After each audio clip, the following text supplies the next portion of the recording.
जास्त करायचं असलं तर 4 चमचे. आपल्या याच्यावरून आपण ते करू. 4 चमचे घेतल्यानंतर नंतर काय आहे जिरी.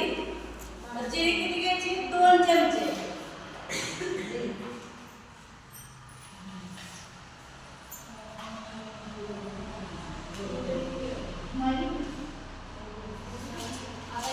जिरी झाल्यानंतर बडीशेप आपण घेऊया अर्धा चमचा.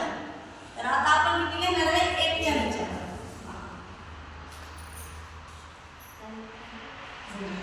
बडीशेप.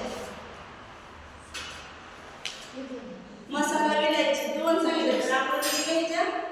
4. मसाला विलायची ना.